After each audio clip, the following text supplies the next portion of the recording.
This episode is brought to you by our presenting sponsor, Pezant Building Products. Pezant Building Products has been providing contractors and builders with the supplies necessary to complete their jobs since 1964. They have built a reputation of honest, helpful, and quality service, serving the HRM for the last 58 years, now with 7 locations in Nova Scotia and 1 in New Brunswick. Our team at Atlantic Construction Podcast is extremely excited to announce our new co-branded partner, Procore. Procore is the global leader in construction management software. We'll be conducting several podcast episodes with Procore users and construction companies across the country in 2023, among many other things. Stay tuned. We're excited. Okay. Welcome back to the Atlantic Construction Podcast. Excited to have our guests with us today. Made the trip from Calgary, but grew up in New Brunswick. CEO Shannon Warren and founder of Matrix Labour Leasing. Thanks for being with us today, Shannon. Appreciate you coming. Appreciate you being here. Thank you for having me. Appreciate it. How's your travels? Travels is good. I took the red eye. I took it out Saturday night. Flight was uneventful. I was able to sleep a few hours. That's always nice. And got into Moncton about 11 o'clock yesterday morning and drove to my cottage in New Brunswick. It was is that in Rexton or Rexton? Yeah, 45 minutes from the airport. Sorry, it's Rexton. Rexton. Yes. Yeah. So you grew up in New Brunswick. Sometimes, or usually, we like to start with a little backstory of our guest before diving into some more information on your company and everything that's going on. So I think it's interesting that you grew up in New Brunswick, East Coast, and worked in you have a background building homes, and you're out in Vancouver after that, and it kind of led your way to what you're doing now, and that's obviously valued experience for your business relationships that you come from that background. So we've had lots of guests that have kind of similar stories in their entrepreneurial journeys. So maybe you can give us the Coles notes, give us a little 2-3 minute version of your journey. Yeah, no, it's growing up in New Brunswick. A lot of fond memories here. All my family are still living here. So growing up, my uncles, my grandfather actually worked in the woods, and they started his own construction company. And my 2 uncles, Gary and Claude, took it over, C&G Construction. So growing up watching them operating the business, and they're also they were framing houses, bought a big chunk of land, framed houses. Yeah.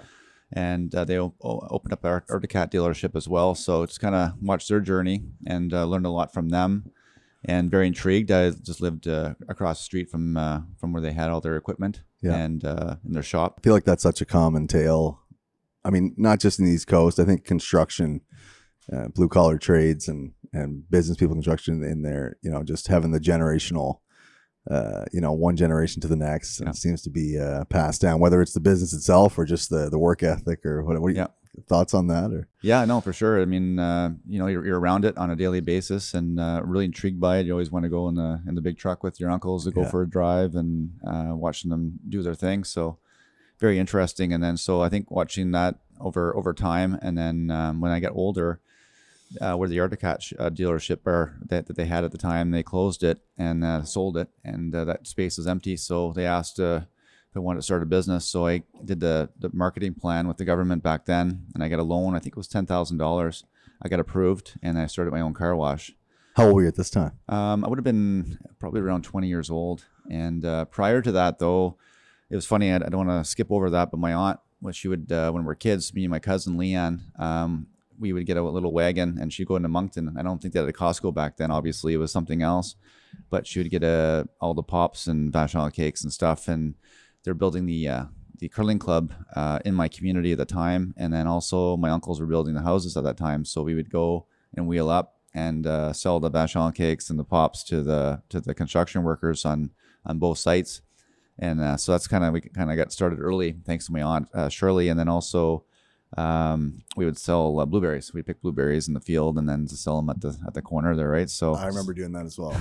Prince Edward Island. That was one of the first entrepreneurial endeavors for myself too. Started off pretty small, but it's all those little increment things that you learn and you watch when you're growing up. And I think for me, a lot of people when they're young, they dream of being like a firefighter or an astronaut or a lot of these big things. And for me, honestly, when I was looking around, I was looking at all the entrepreneurs in my small town. Yeah.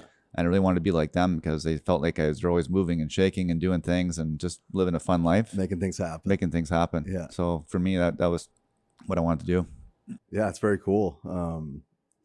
So, and then you made your way, I think, to, is it Vancouver? Or when did you start kind of getting into building homes out there? Yeah, so I did the car wash thing for a couple of years. Didn't work out, obviously. A very small town. Yeah. It just hard to make money. So, and back then, and then you probably know this too, I'm turning 50 this year. So around that age, around 20, it wasn't a lot of opportunity in my community. It wasn't like it is right now. I mean, as we can see after COVID, especially, there's so much opportunity for young people. Right. There's every employer in town is hiring. Yeah, and a lot of people in the East Coast can relate to, you know, even from this generation or past generations, like what it's like to be in a small town. Yeah. You know, the desire to get out. I mean, everybody that's young, I think, has that anyway, but there's not as much opportunity, and a lot of people will gravitate toward Halifax. They want to stay in the East Coast, kind of where things are happening more, or they'll go further. That's right. And so it's no different. Yeah, and really. Then I was going to allude to that too. With my village, I think it has 700 people population, and it hasn't never grown. It's probably, in fact, depleted.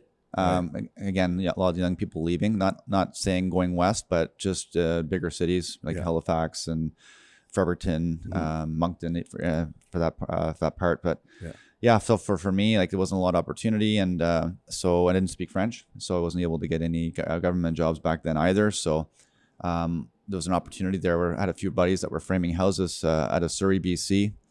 Never been out of my hometown really. So I was young. And so I asked my dad, talked to him about it, and he thought it'd be a good idea. So he bought me a one-way ticket to Vancouver, and I'll never forget that trip. I mean, flying out, he dropped me off at the airport, and I could just tell, like, he didn't say too much, but he could tell I wasn't coming back for a while. Yeah. So it was one of those. It's a long way too. I mean, you're on the other end of the country there. It's, big time. So, and I had like $20,000 in debt, and and I knew I just needed to go do something right on my own. Yeah. Right. So get away from the mommy and daddy and try to do it on your own. Yeah, I can totally relate to that. And I mean, like many of us, especially in the trades, a lot of people do end up, getting away from home for certain reasons, maybe healthy reasons. And there's been all kinds of work in the West Coast. And it's just a very common thing for guys to head out there at, 19 to 25, in that age, and frame homes, or, working in drywall, working in plumbing, any of the trades. So. And you spent a few years doing that, and then kind of... Yeah, I spent 2 years in Vancouver area. So initially I started framing houses, learning from scratch. I didn't have much of a framing or construction background, other than, with working with my uncles and stuff like that around New Brunswick. So, started off small with them. It was $8 an hour, my first job, and working for a very small framer. And so kind of learned from him, and then that kind of perpetuated on to get into concrete. So that did a lot of concrete formwork in the Lower Mainland, and so did that for, like I said, I think it was a full 2.5 year stint. And then my employer at the time had a job in Calgary building a parkade. So he asked me if I'd be interested, and I said, yeah, sure, I wouldn't mind checking it out. So I went out to Calgary for 6 months. He ended up going bankrupt, unfortunately. So I ended up staying, and then another employer that I used to work with called Willow Bay Developments out of Vancouver, they landed a huge job at State University in Calgary. Oh, yes. And they were looking for some local carpenters, as opposed to bringing them all in and paying LOA and looking for lodging to save some costs. So I ended up finding a few carpenters that I work with in Calgary. And so in my first meeting with Steve Lechenzen, was the owner of the company. We're still really good friends today. And this is going back over 20 years ago. So you mentioned $8 an hour when you first started. I was thinking, like, that was minimum wage at the time. It would have probably been. Was it? Yeah. And well, actually, I don't even know if I probably would have been making a little more than minimum wage back then. Yeah. Probably. Yeah. At that point. So so anyway, so he had a meeting with me, and he said, would you be interested in the carpenters that you found? Would you want to invoice us for them under your company, right? Because I was working as a self-employed contractor. And so I called my dad again, and I didn't have a lot of money at the time, and he didn't have a lot of money either, but he thought it'd be a really good opportunity. So he actually flew out to Calgary, and he put $8,000 on his credit card, my first payroll. So it's pretty remarkable when you think about that, because this is going back 23 years ago. So I owned Matrix for 20. We just celebrated our 20th anniversary in December. And prior to that, I had Warren's Contracting. And I ran that for 3 years, and unfortunately on the third year I ended up going bankrupt. Right. So a lot of lessons learned on that journey. Wow. Yeah. But lessons, as hard as I'm sure they were, and this is, you mentioned your father came out and gave you a hand. Like, yeah, he probably knew you had that opportunity, and you had to capitalize on it. And amazing that he did that for you. Honestly, like, I mean, I can relate. I have, my dad's been so supportive, and you need that as an entrepreneur. You need it big time. Not just the money, but somebody who you look up to, who believes in you. Right? Yeah, right? I was going to just allude to that. So, I mean, when I was driving out here this morning, thinking back, like you're by yourself, you're in the vehicle, you're driving 3 hours from my cottage in New Brunswick to Halifax this morning. Yeah. And just thinking about all the whole journey, like, because I coming in to do the podcast and just doing a lot of mental reflecting, yes. Exactly. Yeah. And just a lot of gratitude, because exactly to your point, with my father and growing up in New Brunswick, having your parents intact and having my whole family there, we all live pretty close, very supportive. Your community is very supportive as well, and you're growing up in a small town. Yes. So for that, I'm very grateful, because it wasn't just the $8,000. It was more so that even when he gave me the money, I didn't think maybe I could do it. Yeah. But he gave me that confidence, right? So that really perpetuated the rest of my life, because without him doing that, I would have been able to get here where I'm at today, right? It's even emotional for you to be thinking back about it a little bit, isn't it? I can tell. Yeah, no, it's crazy, because a lot of people don't have that maybe that same upbringing, or have that same opportunity, like where you have two loving parents, you get a loving family that are really trying to instill that in you. So with myself, having a daughter right now, she's turning 4, so when you have kids, you only want the best for them, right? Yeah. So with my parents, they didn't have a lot, but they gave me everything I needed, and then having that having their confidence, and then also giving me that $8,000 is pretty crazy. Yeah. I like how you said the money was one thing, and it's necessary, and you're in business. I mean, it's there. It's not going away. It's a necessary thing. But just I've experienced that too. It's like that affirmation, whether it's from your dad or someone older in your life, usually an older male. If you're male, it's kind of a masculinity thing, but just that they believe in you when you don't believe in yourself. Because like a lot of times when you're an entrepreneur, you're stepping out into something that's unknown. You got to have courage, and I'm sure you can look back 20 years later, look how far you've come, which is amazing.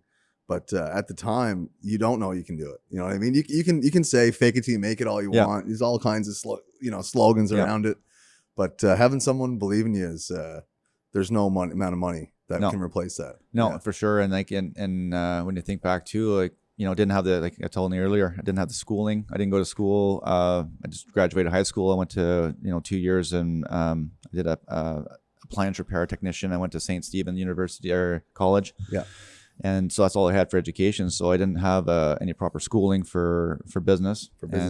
So obviously, a lot of lessons learned, so I mean, having their support was instrumental to my growth and life and my success, obviously. And right? hard for you to leave that support system too at such a young age and start your own business, at the other end of the country and that journey that way too. And I think it's good for our listeners, on the blue collar side, if you're in the trades, and a lot of people in the trades are thinking about starting their own business. Some people belong working in skilled labor, and other people want to move from the site to an office or start a business, and they have that drive. But I think a lot of people are held back just from just the status maybe of education, and maybe I don't have enough of white collar training, or you mentioned like I hadn't gone to university or hadn't, but look how you were able to do it. That's inspirational for guys that because I think that's one of them things. You see that maybe in construction more than others. There's a enmeshment of like very engineers, architects, accountants, all kinds of PMs on the white collar side, and blue collar side, where there's all kinds of skilled people that are doing an amazing job with their hands, and it's a work of art what they're good at. They've been brought up doing it, but they don't have maybe the ability to articulate themselves. They haven't taken business courses. They don't know the terminology and the language around business, and it can be intimidating. Although if that you can kind of break that stronghold, you can. Some of these people can be the best, which I think you're proof of. So I think that's interesting that you brought that up, and some of our listeners are probably thinking the same thing. There's kind of a fear around that, right? Yeah, well, it's the risk appetite too, right? Yeah, it's like a lot of people don't want to put that risk out there. It's putting a lot on the line. Yeah, I know with me with the with that first bankruptcy, it really affected me personally.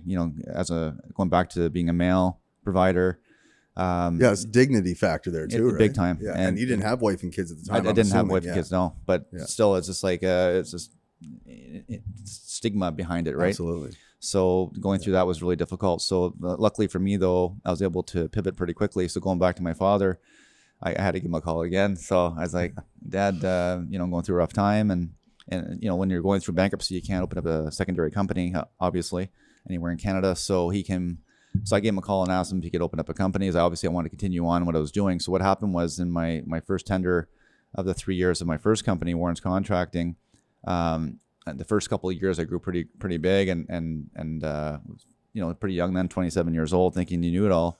And we wanted to get into our own contract work. So the problem with that is I didn't have enough bankroll, didn't have an experience, didn't have the right employees. So I took on a big job at the hospital in Vancouver. There's a lot of architectural form work with Stuart Olson. And again, just didn't have the proper knowledge. So we ended up going backwards on that one. So what I was able to do was make sure that all the employees were paid. And also my local suppliers were paid. Mm-hmm. So therefore keep my name intact. Majority of the money that was owed was either credit cards or to the CRA. So I was able to get through that. And then, so I had my dad open up Matrix Labour Leasing at the time, 20 years ago. And I was able to get that going and then continue on. And then so what I've done since then, in the last 20 years, I have not pivoted. I just stuck with what I know. And that's strictly the staffing component. Wow. And we also do like the permanent, like we talked about, and now in the back end payrolling as well. So we kind of stick to those fundamentals and not veer off that, because you want to stick with what you know and not what you don't know. So it sounds like, even though that was a tough 3-year period and, you were able to navigate, you're able to ride that wave, you're able to keep your relationships intact, your reputation, you pay the workers. And then also like the lessons you learned from such an intense period probably led to, remaining focused for 20 years. Or what was it that when you made the pivot, go to labor leasing? Was it just kind of connecting the dots and saying, okay, well, I know enough about this, or was there something specific? Or I did it for the first 2 years of Warren's and it worked out well, and then in the third year I branched off and started doing my own contract work. So I think when I formed Matrix Labour Leasing, I just wanted to make sure I stuck with what I knew, and obviously didn't want to fail again. After when you experience that failure, it sticks with you for a very long time, and I can still feel it today, like going through that process. So, and I think I know a lot of entrepreneurs talk about it, and they said it kind of felt good listening to that, because a lot of times they want to work with people that actually went through that pain. Yeah. And I always felt like it's a stigma and it's against me, and think people are going to hold it against me. But I think a lot of people that have been in business a long time understand it and they get it, and they want to work with people that experience that pain and are going to maybe take those major risks. Such a good point. Yeah. So that's a very good point. I mean, once you've been there and you felt it, it's kind of like one of them things, like you're just if you're getting close to that again, it's not gonna get that far, because it's kind of in your bones at that point. Yeah. So for our listeners, labor leasing, payroll staffing or payroll funding, and the services that you provide with Matrix. I'm sure there's lots of people listening, from big and small companies. Maybe we can start with a little kind of like 101 about labor leasing. I've dealt with companies before as a contractor, where if it's a permanent position, they're taking a portion of their salary up front, and then there's temp positions. And can you kind of give us a little bit of an overview of Matrix? Yeah, no, definitely. So what we do is we do we're a full service staffing agency. We have been for 20 years. So what we do is we're able to offer the hourly positions, the roles, or we can do hourly to perm, where we give that end client an option if they like that individual, mm-hmm. they fit the culture, they work well within their team. They have that option to, we call it kind of a recruitment fee. Mm-hmm. So they can hire that person on full time, put them on their payroll. And then the third factor is the permanent placement. So we can do that perm fee, basically what you just said, is based, the fee for service is based on their year salary. Mm-hmm. So we do that as well. And we do that a lot more on the professional side. Yeah. So you're dealing with, companies a lot of times on a project basis, right? If a large company, I think we mentioned Pomerleau there before we were chatting in the studio before we came on air, and you're working with them on a project that's been ongoing for a couple of years now. Yeah, we've been really fortunate. They're a really good client of ours, and can't say enough about them. Very professional, very easy to work with, and they get a huge job in Victoria at the Naval Base, and we've been on site with them for over 2 years currently. and we should hopefully be there for another 5. They're doing the A, B, and C jetty. They're taking them out and putting them in again. So we've been really fortunate there, and so we provided them with a crew. It's kind of fluctuating, I think, between 20 and 30, maybe 40 at its peak. And then so we've been working with them consistently since that project started.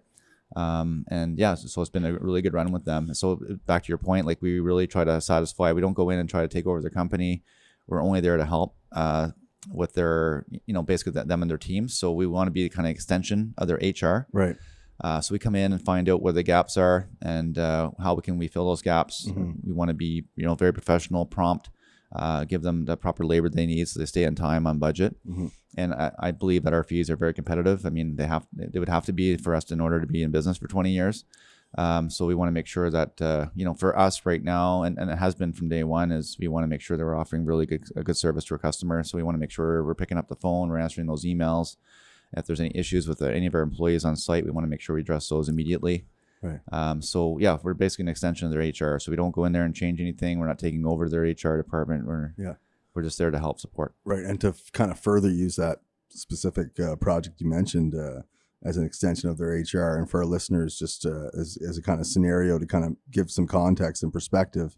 So, you would be, once it's Pomerleau, it's kind of reaching out to you to make contact, say, hey, we want you guys to give us some pricing on staff in this project. We need 40 positions. They could be maybe 5 or maybe 2 are site supers. Maybe there's some project management roles, everything down to a laborer, to a foreman, to all kinds of different trades positions. And then, you're going to your pool, you're finding the people, you're staffing it. These are temp positions because it's a 2-year project or something. It's not a full-time. That's right. And so is that correct? So like we were talking earlier, like a lot of times employees will work for us full time because we're able to bounce them around client to client. Right. But they're actually on your payroll. They're on our payroll. Yeah. So at the end of the day, I mean, they could be working for the end client for maybe 4 or 5 months, and then we're able to transfer them over to a different job. So a lot of times when clients are calling us, we're not necessarily doing street hires, and that's maybe some of the misconceptions of staffing. Yeah. With us, we've been trade staffing since day one, since inception 20 years ago. So we do all trades. We do laborers, pipeline workers, industrial, civil, commercial construction. And then we also do heavy equipment operators, and then we also do all professionals, and then we do IT and admin. So these are all the elements that your core focus, the verticals that we work in. Yeah. And then so based on that, we have, so after the 20 years of business, we have our own internal database of 40,000 that we built up over the years. And then we also have on our social media platforms, we have 60,000. So we have a pretty good reach. And then also we have a pretty big budget that we spend on LinkedIn, on Indeed, Better Teams, that we're getting right away as soon as a client calls with any opportunities. We'll get the ads running right away. Okay. And start generating interest. When you say 60,000, you mean 60,000 like leads for employees that fit a certain title. 60,000 members. So for example, Facebook, we have pages, LinkedIn page. Okay. So all the pages that we have internally is 60,000 members that follow us. Yeah. Yeah. And so, I mean, that's one example with a company like Pomerleau, but it's not to say that you're not helping companies of all different sizes, whether it's just one position they need or maybe a couple within the organization, or it's a project staffing of 20 to 100 employees. It's all across the board. We want to help everybody that has a need in their HR departments. So we want to make sure that, we're giving the same level of service, whether you're you could be a $6 billion company or maybe a $50 million company. It doesn't matter for us. End of the day, we want to make sure we're offering good service to our clients. But furthermore, we want to make sure we're offering really good service to the employee. Because when I worked in the trade, and then going back to that and why I formed the company to begin with, was when I worked in the industry, I was never paid overtime. I was never offered benefits. And this is going back 20 years ago, right? So construction is pretty, has a dirty name for sure. Yeah. Would you say we've made some good progress since that time? I think so, but there's still lots of gaps. We're seeing a lot of gaps for sure. And lots of people doing lots of things, and we'll get into that. But yeah, so I wasn't offered benefits, overtime, and then in fact a couple of times I wasn't paid at all. So for me, when I started Warren's contracting initially, and then going into Matrix, always the same philosophy. I wanted to make sure that I was kind of like their agent, where I was making sure I was looking after the employees in their best interests. So making sure we're bringing them to a safe site, number one. Number two, my premise is in my company, we have meetings weekly, and I talk to my staff about this, and I'm still working in the office every day.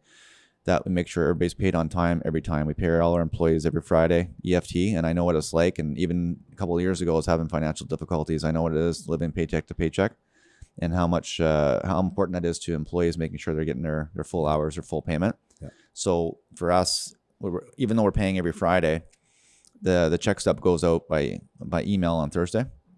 So a lot of times if there is an issue, we're able to fix it Thursday afternoon and still have their full payment on Friday. Right. So that's really important to us as a company. That payroll must be massive.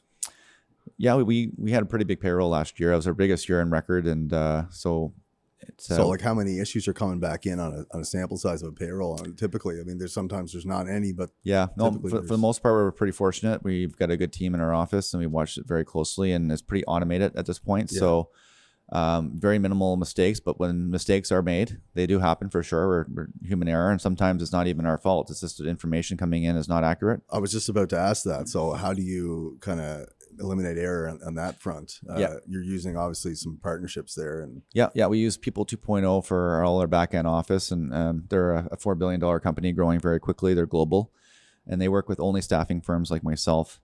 So by using them, it was a great partnership because we formed it back in 2019 in November.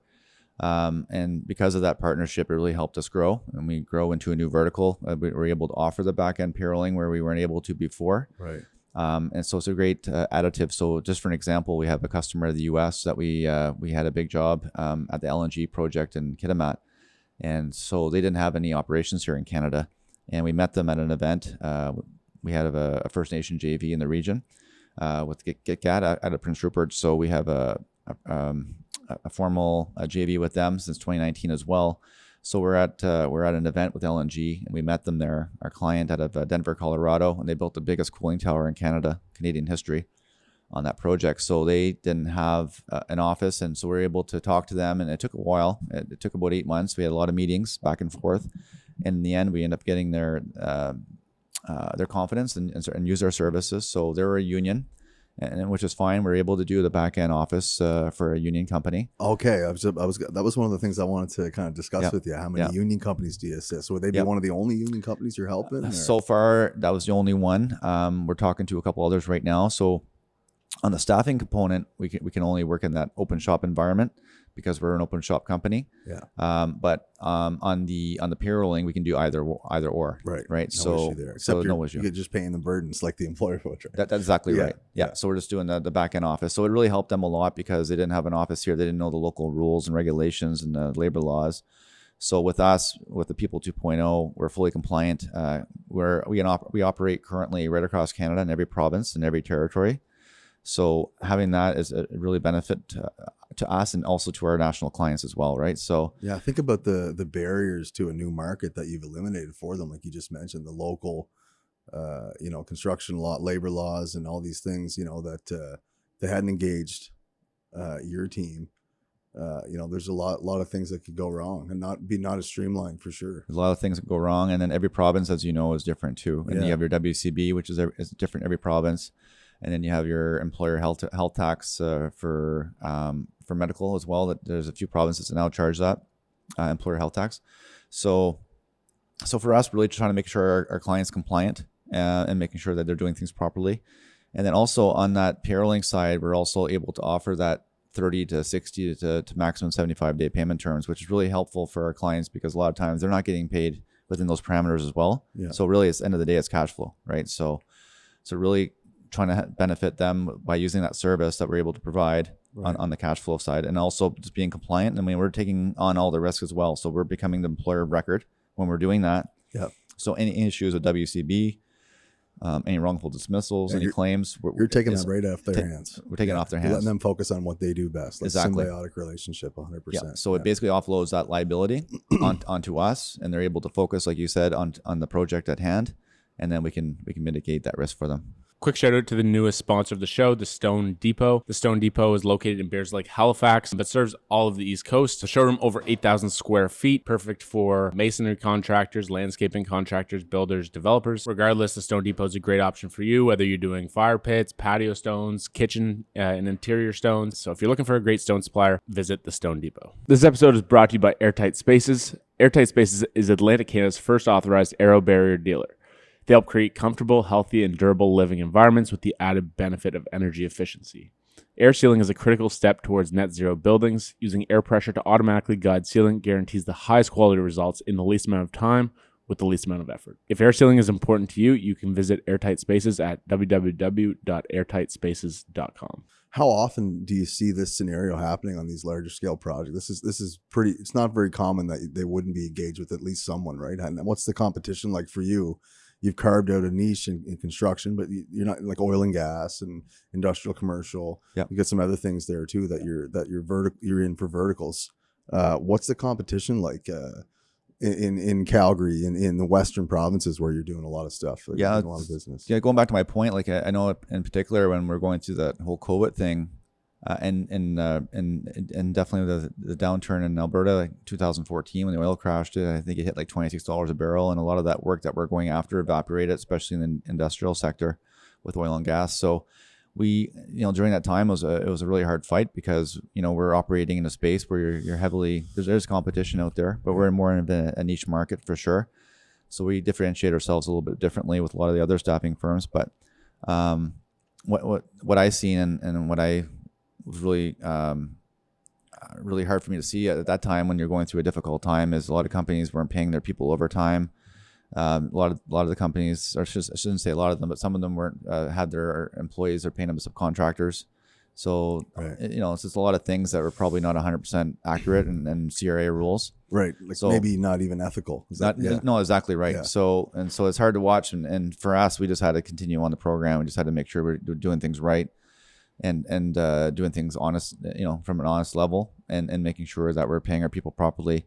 So we lost our competitive edge for sure on some of these projects, and it's just really unfortunate for me when you're watching these billion-dollar companies using a staffing firm and not operating by the law, by the law of Canada or the province where they're working in, and not paying their employees overtime. They're not billing the end user overtime, so they you can't put a blind eye to that, right? So for me, it was really difficult to go through that and watch that. But I guess at the end of the day, everybody makes their decision on who they want to work with. Yeah. But for us, we want to make sure, and especially with us working with People 2.0, there's no way we can cut a corner at all. Yeah. We have to run in every single province or every single territory that we work in. We have to follow the rules. Yeah. Yeah. And you share that kind of ethical standard with your partner 2.0. I mean, that's the thing. That's right? correct. Yeah. So going back to that, so having that partnership, it really helped us evolve. So we went from, since we formed that relationship with People 2.0, we grew almost 500% organically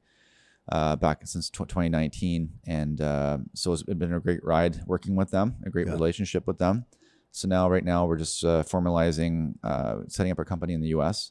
We want to start our operations there in the U.S. And so People 2.0, they're global, so we're able to help with any of our customers. We have a few customers right now that are actually working in the U.S. that just called us and needing labor in Houston area.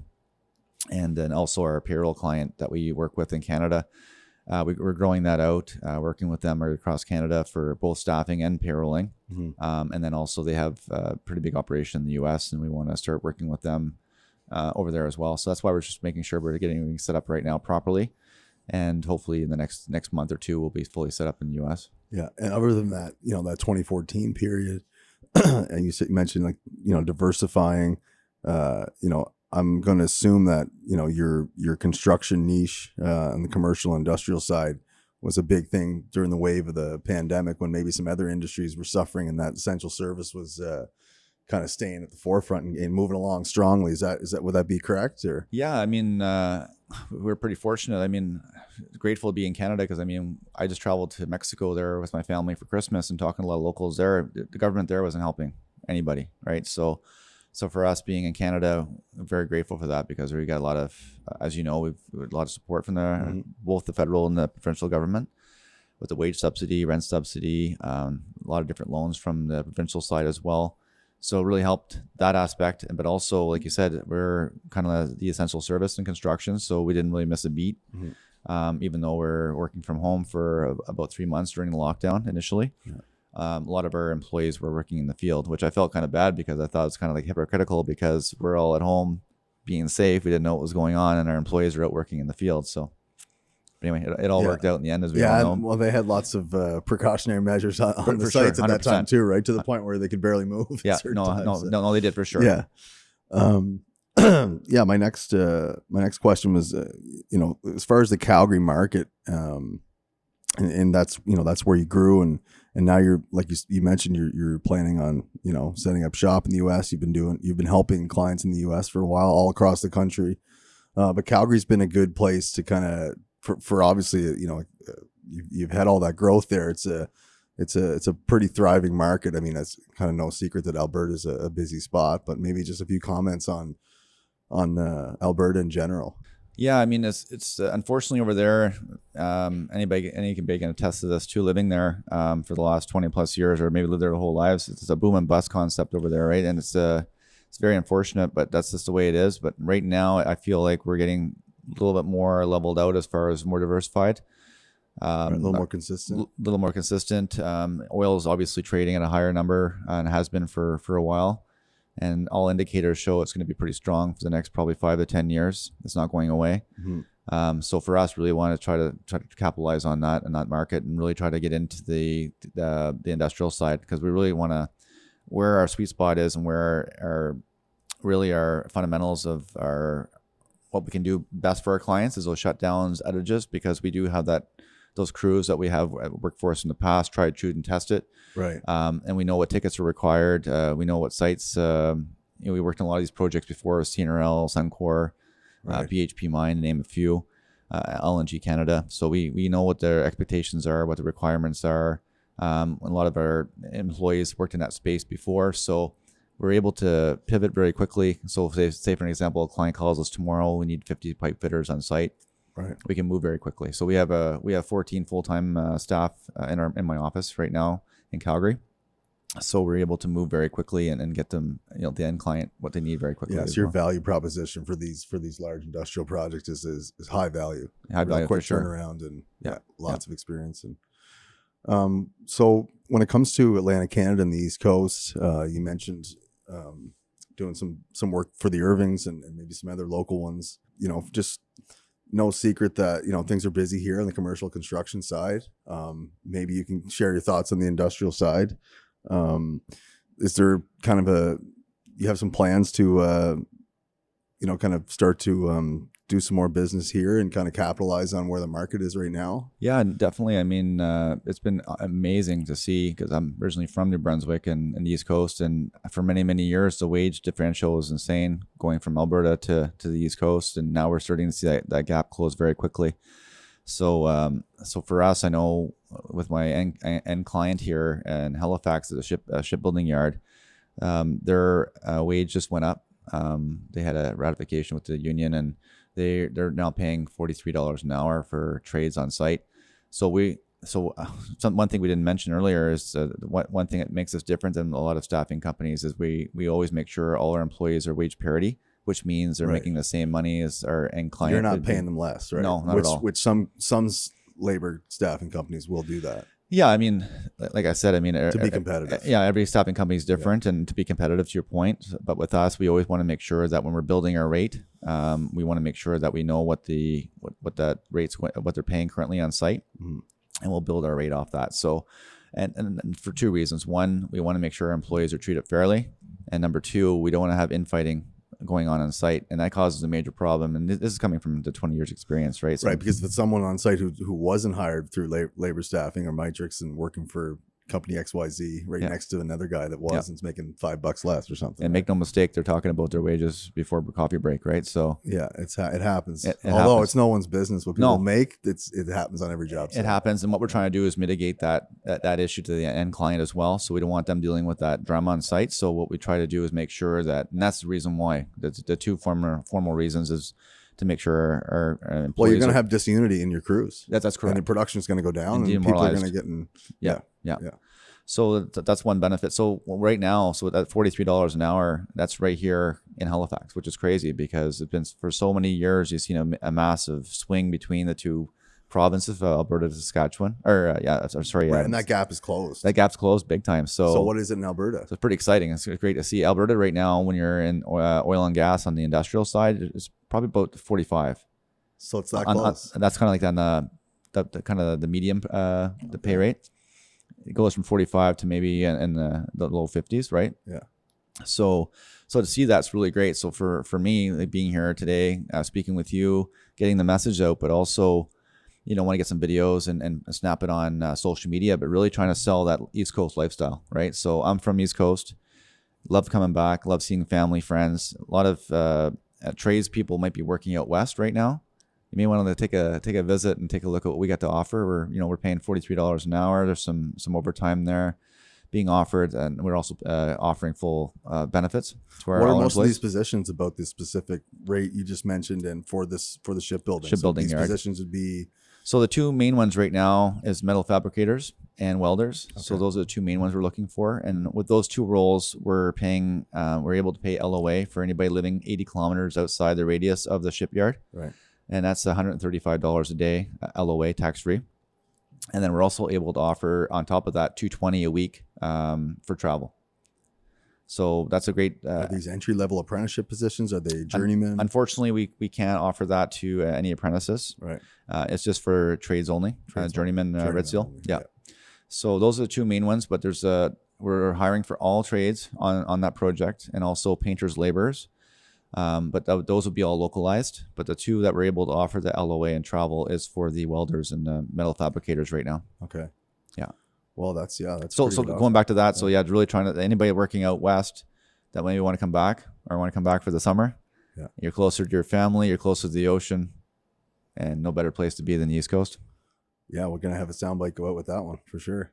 And tomorrow, you're just to continue on that path. Tomorrow, you're going to the Halifax Transportation and Skilled Trades Career Fair. I think it's here at the Nova Center. That's another reason you're in town. That's correct. Great that you stopped by to see us, and some more of your team is coming in for that event tomorrow. And you're at a lot of these events, I'm assuming, with the team from Matrix. And then that's the other added benefit for clients using us. We're going to all these job fairs right across Canada, and talking to people, and we're building that database continuously on a weekly basis. So we're spending a lot of time and energy and money. In fact, I got two employees here. I got Tamalka and Mac that they flew in this morning. They're meeting employees there at the hotel tonight, and then tomorrow we got a few meetings, and then we're doing the job fair in the afternoon from 1 to 4. And so to go back to what you just mentioned about to anyone listening for seeking positions in metal fabricators and welders, and is it as simple as going to the Matrix website, look at the job postings, kind of sign up and go from there? Is that what you would advise on the employee side to get in touch with you? Definitely check out our website. It's www.matrixlaborleasing, labor spelled LABOUR.com. We're always posting current job ads, and you can apply there directly, or you can go to you can even email myself, Shannon at matrixlaborleasing.com, and we also have a Facebook page, LinkedIn page.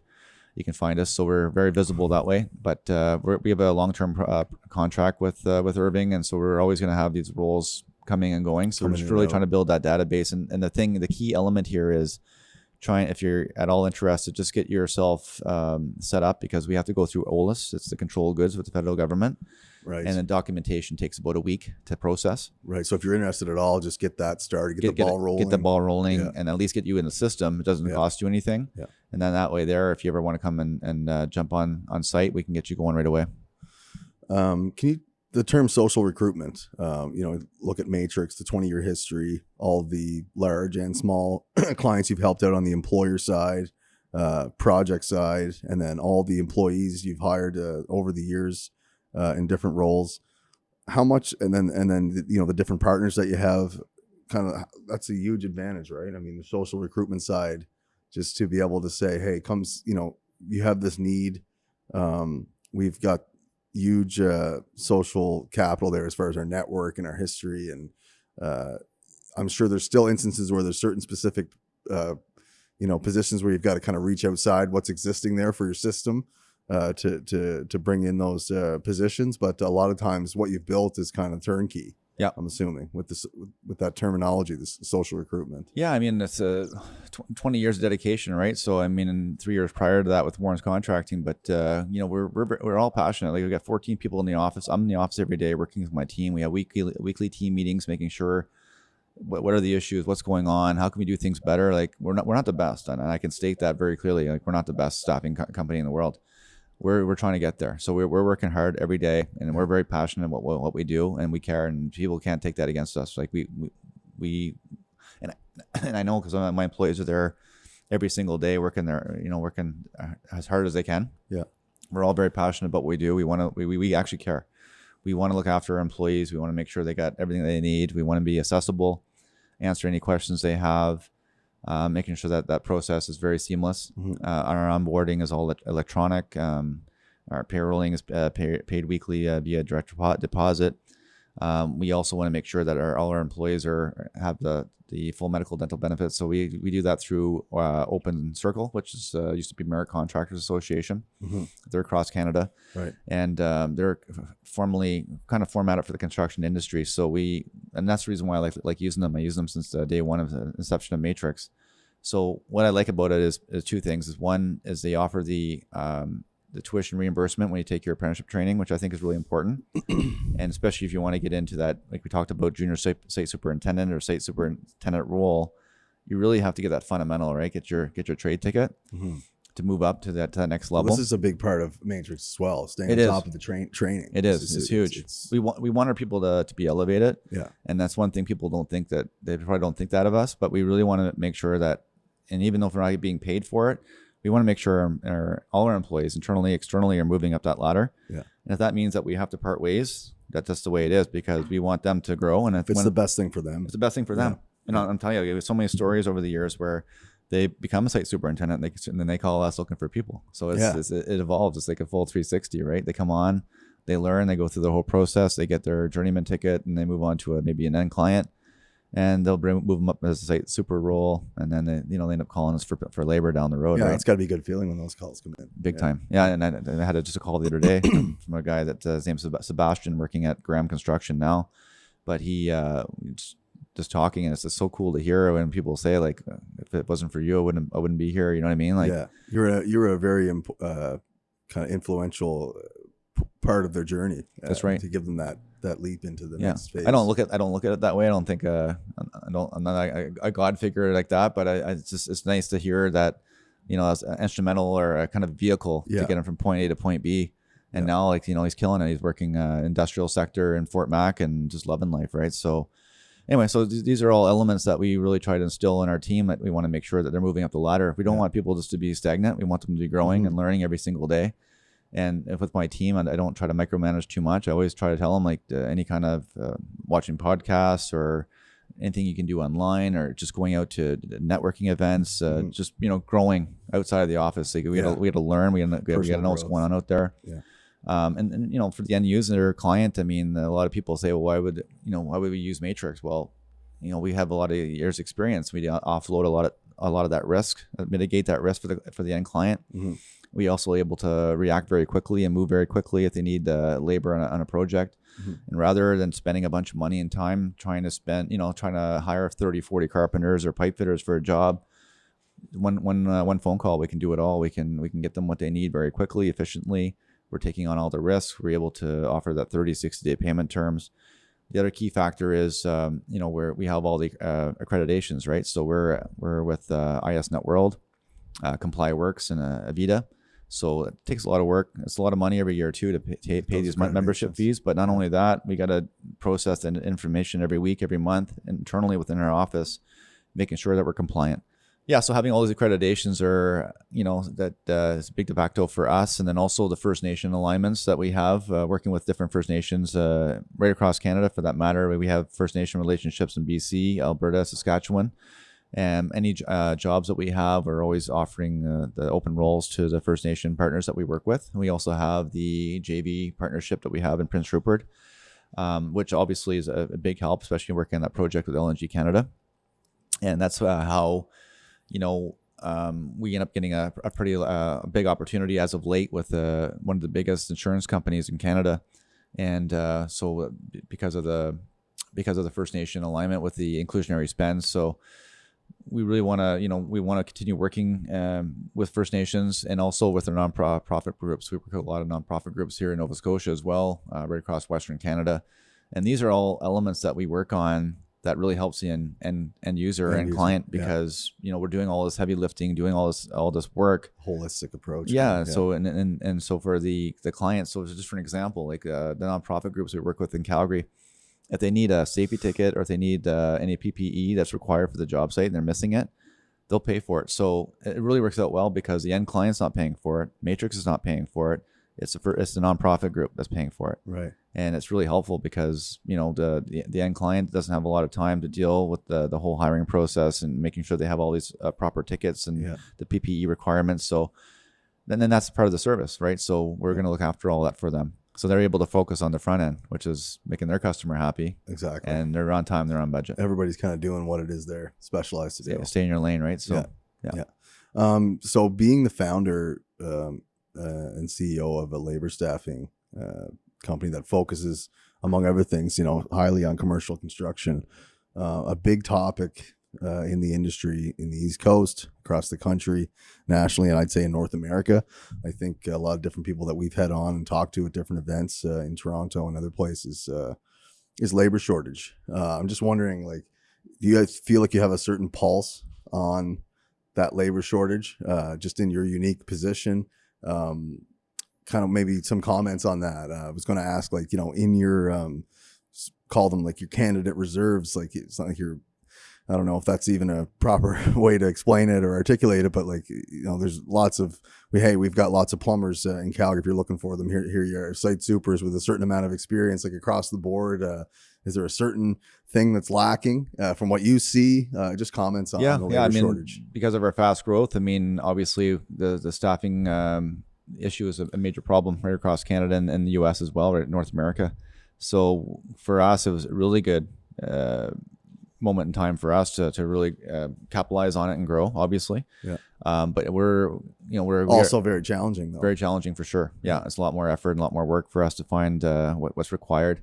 But I know with the majority of the clients that reached out to us last year, we were able to support and help them at least probably, I would say at least 75 to 80% of the requirements, which is a pretty big deal going through what we went through.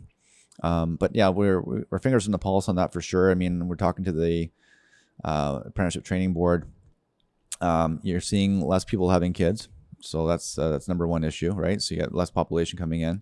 The last couple of years of COVID, they shut the border down, so you're having less immigration coming in.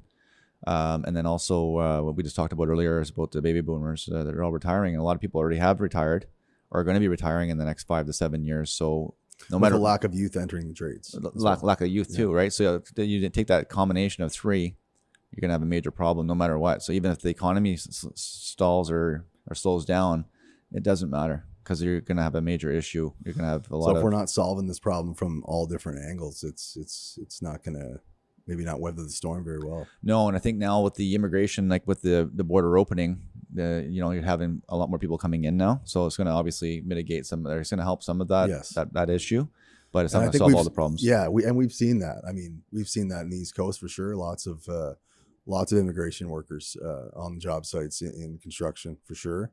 And you see that as well in the Western provinces? We do. Yeah, we see a lot of it, and we're seeing more of it. But like I said, during COVID, and the border was shut down. So you're just seeing a massive need for trades right now, or anything for that matter. Even my small town in New Brunswick, my brother owns a dollar store, and he has a hard time finding people to work. And all the local employers are having a hard time. So it's not just construction, but construction is the main component of that. It's right across Canada. We're lacking in trades for sure.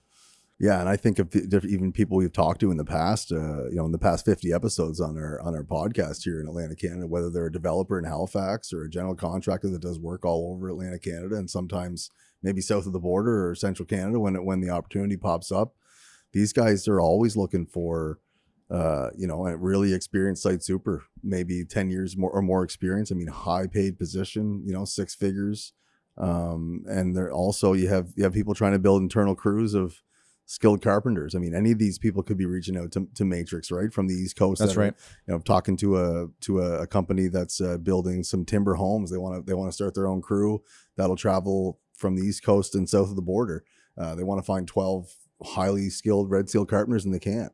Yeah. So like these are scenarios that fit Matrix as well, right? Definitely, yeah. I mean, from the last, since we started 20 years ago with Matrix, I mean, we've been more so in the West Coast, as you probably know. Yeah. And then over the years, we grew out into Saskatchewan, Ontario, Manitoba. We're doing some work right now in Baffinland, and then Northwest Territories as well. And then now having our contract here at the shipbuilding yard, so it kind of puts us more so in the East Coast. Yeah. And because of that contract, we were able to get another customer right at Halifax here, and they have work in Newfoundland currently, and they also have some work locally at the shipyard as well. So we're helping to support them. So anybody else, I mean, we want to grow, and we want to grow in any market we're working in.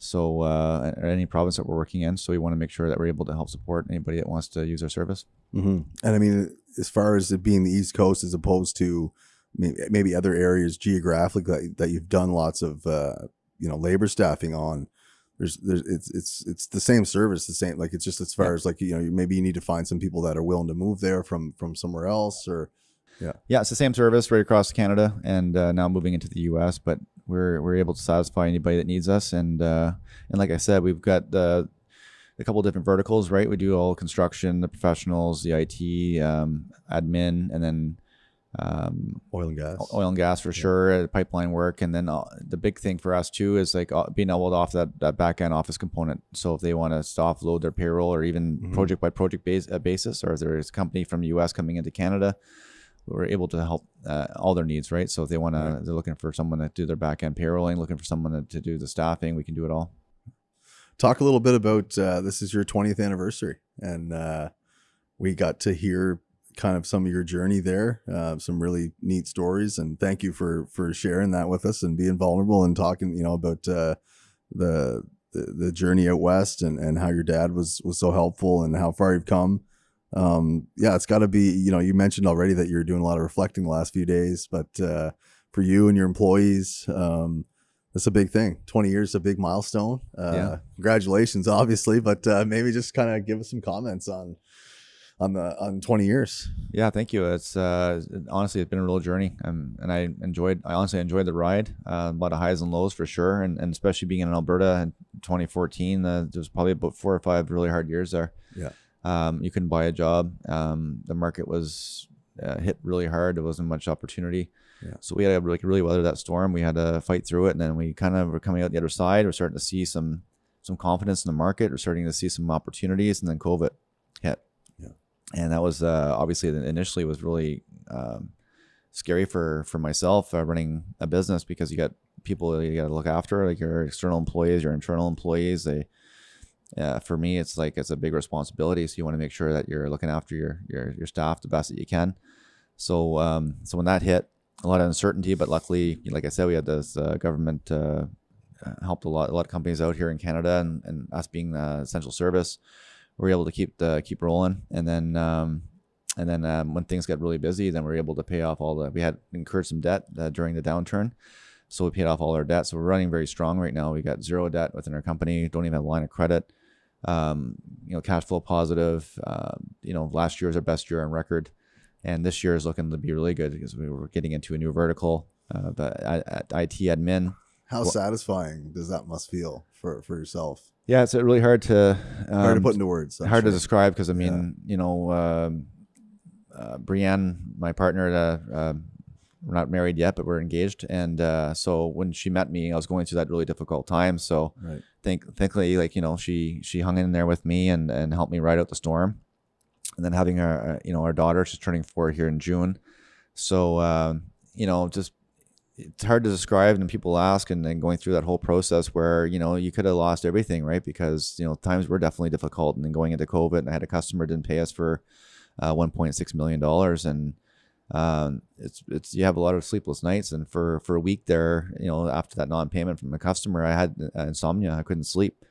And those days you don't forget. I mean, it's pretty difficult times, right? So luckily for me, I had a good partner, People 2.0. They helped me through that whole process, and we were able to get legal on the case, and we were able to get half our money back, and the rest came back from money that I made. during that time. So we were able to get that debt paid off. But yeah, I mean, it's been a wild ride, and to experience that super low and going through those difficult times, and then getting everything paid off, and feeling that, I mean, everything's happening so quickly that you don't really have a lot of pause there to really reflect. But overall, it's like you're like a different person, right? Like you're just so much happier, and Such a heavy load. different outlook, and especially like I said, you have a family, you got employees, and all the things you built up over the years, and you could have lost it all, and it's just so close, right? And just able to fight through that. So again, going back to that gratitude, right? So in the morning when you wake up, a lot of people I shouldn't say a lot of people, but some people wake up, they're angry, or they're pissed off or whatever. Yeah. So with me, it's like you wake up with gratitude, and that's how you start off your day, and then just do a moment of prayer, and you just keep fighting the good fight every day. And I feel like, because of the gratitude and praying every morning, and doing your little ritual, and really not only talking about how grateful you are, but showing it. Yes. It really changes your world, right? Yeah, I'm so glad you brought that up, because I've been trying to journal, like just little things that I'm grateful for, and starting with just all kinds of stuff. And at first it can be kind of hard, but I think it's like a muscle you can work. And it's like, we're not naturally grateful. I think our humanity always comes to the front, and but after I do that for a while, in the mornings, it's kind of like you're carving these new paths in your brain, or in your heart, whatever. And it's like, then I start thinking of all these other little things that I'm grateful for. Like gratitude is kind of like a muscle. Once you start working it, it's exercising it. Does that make sense? Yeah, no, 100%. Yeah, I'm glad you shared that, because I haven't had that discussion with very many people. I kind of keep that to myself, but I'm writing down things I'm grateful for. But it makes a difference. It works. Yeah, it helps a lot. And then my dad, he passed away I think about 5 years ago now, and celebrating that 20th anniversary, it meant a lot, right? Because I mean, serving his memory, for everything he's done for me, and kind of built me up. And so when I look at my daughter, I want to do the same thing. And then even my staff, or internal or external, I have time all the day. They become like family. Come like family, and you want to help support, and you want to lift them up, and you want people, even if they have to leave, at the end of the day. Yeah, I mean, people come and go, right? People come and go. And I was going to ask you, I know from our conversation and just meeting you here today and talking earlier, how much your employees mean. It's evident in your culture, and in throughout the dialogue about your company. And I don't want to get you to throw out certain people's names, then you're leaving someone else out. But just on the 20th anniversary, and the team behind you, the team you've built, the people that are playing key roles. I mean, that's such a big thing as well, right? It is a big thing, and then I'm glad you mentioned that, because there's two employees in particular, like Mike Legault, my VP of operations. He was a close friend of mine. I met him back in Vancouver over probably 25 years ago now, and he started with Matrix 10 years ago. Now my VP of operation, and then Claudia Navarro, and she wears many hats in our firm, but she's business development, looking after a lot of things in our office and the recruitment team. Very passionate, hardest working person I know, hardest working person in the room always. And without them, I wouldn't have been able to get through that difficult time, with the downturn of Alberta, with the oil, and then, with the non-payment and COVID. So having them, help me fight through that whole process, because of them being there with me, helped me get to that, get the other side, right? So yeah, absolutely. So because of that, I'm gonna make them both small owners of a Matrix, because without them, I wouldn't have been able to get here, but also want them to be invested, because, for us, we want to find an exit at some point. Yeah. And so that was the other thing I want to discuss today too, was, we really want to focus this year on M&A play, right? So we want to work with open-minded, like-minded business owners like myself that maybe have 10, 20, 30 years in the business, and maybe we're looking to do something, right? So we're looking to either merge or an acquisition target. So we really want to grow that way this year, and so us being debt free and having cash in the bank, we want to grow that way as well. Organically, luckily for us, we've been able to grow exponentially the last 3 years. Yeah. But obviously, you can't keep doing that every year, over year. So right. I think this year we're probably going to grow 30 or 40% based on what we see right now, which is still a pretty big number. Mm-hmm. And then we want to look at some targets, but also we want to work with like-minded business owners too, and maybe looking at a merge, or maybe how we can be a sub vendor on either side, or how can we work together. Yeah, I don't position yourself as in that way, as you're protected, and just planning for the future, Exactly. whether it's exit for certain people or Yep. constant game of positioning, right? Yeah, and for me, honestly, like, we want to exit at some point, but I want to make sure that my staff are benefiting from that. So like Mike and Claudia, for sure, they're both in management roles and help me through a lot. So I want to make sure that financially they're benefiting, but also the internal and external staff, making sure that they're whatever exit that's going to be, it's going to be a lot more opportunity, right? So working, potentially a bigger conglomerate coming in and taking us out at some point. We want to be able to work with that and making sure we're working with our First Nation partners and our nonprofit groups and making sure that all aligns, right? So, Yeah. But right now, really just trying to find ways to find more opportunities to grow in new verticals, cross border, First Nation relationships. These are all key to our business, and we want to make sure we're focusing on the right things this year, not shiny things, the right things. Yeah. But yeah, so that's one thing I want to talk about today was like, just working with like-minded business owners that are in the staffing space, anywhere in Canada and the US for that matter. That might be some things that I talked about today may align with them, and just reach out and we can have a chat. Yeah. We definitely hope that that this will create some ripples in the East Coast and maybe south of the border too. So it's great having you. Is there anything else we didn't touch on that you wanted to mention on behalf of Matrix, on behalf of yourself? We touched on a lot of things. And we did. Yeah, it's actually a lot of fun today. Yeah, no, for myself too. It's a really good conversation. It's a great story. It's great that you're from the area too, and then you've had all the success in Calgary, and just to hear about your journey and the 3 years in with the first company, and all that, and then obviously just the last few years or 2014 and on. It sounds like you've had quite a ride, and I think that those stories I think are what our audience, and we can talk about technical stuff all day. We can talk about all kinds of things that we're going to bring in, lead generation, advertising, and marketing, and those are always going to be there. But I think what really resonates is people's stories, their personal stories, and just hearing you a little bit emotional, talking about your dad's influence, and that's been really special for me, and I'm sure for our listeners it will be as well. Yeah, and my mom too. I don't want to take her, I meant to say your mom. Take her out, but no, she's very supportive of me over the years, and luckily she's still with us, and spending as much time as I can with her and with my daughter. But I think as a takeaway for me, like I'm very lucky to move to a province like Vancouver and going to Calgary. Calgary's my home now. Lived there full time for the last 23 or 24 years now. Giving back to the community, right? So I'm on the Flames Foundation poker committee. I have been for the last 4 or 5 years. Working with like-minded people, it's a lot of fun. Yeah. Get to go to a lot of hockey games and do a lot of fun things with that organization. So do a lot there. We just raised $425,000 last month at the poker tournament. So you get all the players and the coach out, and it was a really fun night. So we raised a lot of money that night. So it was a lot of fun.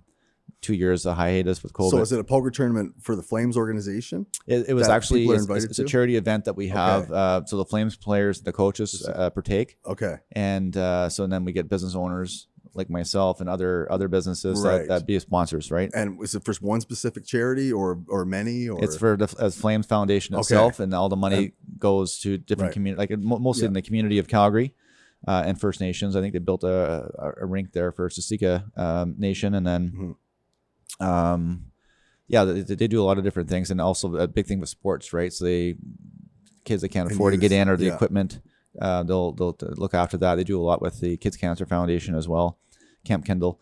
So being with that organization is really near and dear to my heart, and I love spending my time there and doing what I can to add more value and bring in that sponsorship dollars for that event. And then also with the Kids Cancer Foundation, I've done the High Hope Challenge there a couple of times.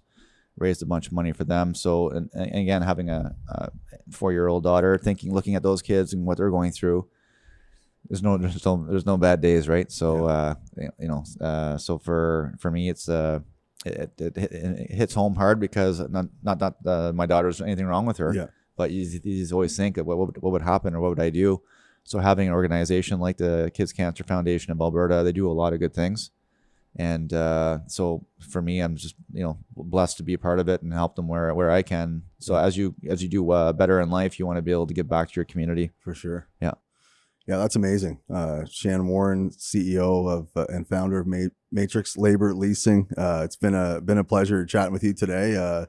a real honor for myself to sit and have this conversation with you. And like, for me as a man, mid 30s in the construction industry as an entrepreneur. But, someone like you is someone who I'd want to work for, somebody who's strong enough to do what you've done, but then humble enough to get on your knees and pray in the morning. That's a lot of respect for that. And really, really respect that. And just thanks for being here. It's been a great time. Awesome. Thank you for having me. I really appreciate it. Cheers. This episode is brought to you by Cook Insurance, your trusted insurance broker in Atlantic Canada for 50 years. Insurance is complex, and the Cook team focuses on delivering comprehensive solutions for your construction needs, including builder's risk, wrap-up liability, performance bonds, and project-specific construction. A Navicord partner since 2020, Cook is one of the largest construction brokers in Canada and offers national strength with a local touch. Whatever your insurance needs are, Cook has you covered. The team at Atlantic Construction Podcast have been able to build a strong relationship with the folks over at FCA Surety. FCA Surety is heavily engaged in supporting the Atlantic construction marketplace and helping contractors to build their businesses, and we can't recommend them enough. While FCA has their head office in Ontario, many of the members of their team have lived in Atlantic Canada and worked in the construction community here. This gives them a unique national perspective with a local flavor. Andrew Cartwright leads FCA's national surety operations as Vice President of Surety. Their knowledge of the bonding marketplace and understanding of how insurance companies view your business is unparalleled. In addition, the depth of their team and reach across Canada gives them the ability to draw on numerous experiences to help clients navigate items like subtrade, construction disputes, liens, and supplier risk management. These are the things that separate FCA Surety from the pack. Make sure to give the guys a call over at FCA Surety for all of your bonding and surety needs.